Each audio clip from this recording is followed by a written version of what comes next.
We accepted a bizarre societal agreement: trade the best decades of your life for a paycheck, and hope you are healthy enough to enjoy a fragile retirement decades down the line. That assumption breaks the moment you inspect it closely. Author Timothy Ferriss wrote a manual targeting that exact flaw. His book, The 4-Hour Workweek, outlines a system for escaping the 9 to 5 grind and joining a demographic he calls the new rich. The publishing industry initially dismissed the idea entirely. 26 different publishers rejected the manuscript, yet when it finally reached the public, it shot straight to the top of the New York Times bestseller list. The concepts quickly gained serious academic traction too. The director of the Work-Life Integration program at the Wharton School publicly endorsed the book's methods, applying serious institutional weight to the theories inside. The core premise of that success is a 4-step blueprint. By systematically dismantling the standard workday, anyone can decouple their income from their time, creating a high-mobility, luxury lifestyle in the present rather than deferring it to old age. This diagram illustrates a scale weighing two different currencies against each other. Traditional wealth focuses entirely on absolute cash accumulation. The new rich, however, operate on the concept of relative wealth, where free time and geographic mobility are valued just as heavily as the dollar amount on a paycheck.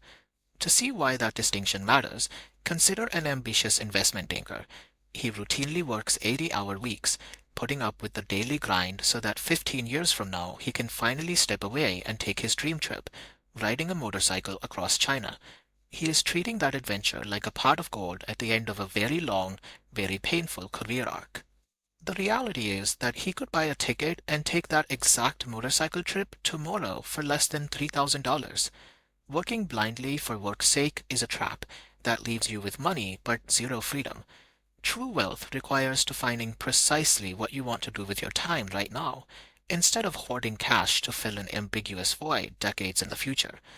Most of us default to an 8-hour workday strictly because of Parkinson's law. This is the psychological reality that work naturally expands to fill the time available for its completion. If you have 8 hours to finish a task, it takes 8 hours. This Pareto chart demonstrates the exact opposite approach. According to the 80-20 principle, 80% of your desired outcomes are generated by only 20% of your efforts. The rest is mostly filler. A reader named Charney tested this by setting up a brutal daily reality check. 3 times a day, he paused whatever he was doing and asked himself a single question: am I actually being productive, or am I merely being active? That simple filter forced him to cut out the tasks that were little more than dedication in disguise. Within 5 weeks, Charney reduced his 40-hour workweek down to just 18 hours, all while multiplying his total output. Efficiency is entirely useless if it is applied to the wrong things. Doing an unimportant task perfectly does not suddenly make it important. To maintain that kind of hyperfocus, you have to adopt a low-information diet. Constantly consuming the news and inviting daily interruptions creates mental clutter that destroys your ability to produce meaningful work. You also have to systematically replace yourself in your own role. You do this through outsourcing and establishing strict rules of non-decision, rigid guidelines that allow others to solve problems without asking for your permission. Look at this email autoresponder interface. It establishes a hard communication boundary. By setting an automatic reply stating that emails will only be checked once per day, the sender is forced to either solve their own minor issue or wait. Setting that strict expectation yields immediate mathematical results. By instituting that single rule of non-decision, the volume of incoming email dropped by 50%. Effective automation relies on rigid human boundaries. By setting firm rules, you empower others to act independently and remove yourself from the loop of constant micromanagement. Once you have proven you can produce massive output in a fraction of the time, you gain incredible leverage. You can use that efficiency to negotiate geographic freedom and transition into a fully remote role. A reader named I. Barron used his doubled productivity to negotiate exactly that.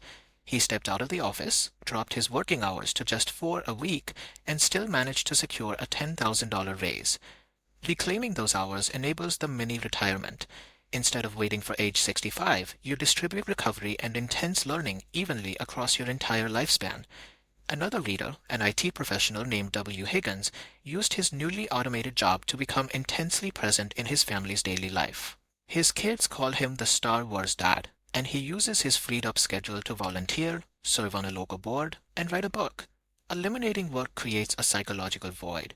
Liberation involves filling that space with active, meaningful pursuits to prevent your free time from becoming fertilizer for self-doubt. This schematic draws out the complete formula, starting with D for definition.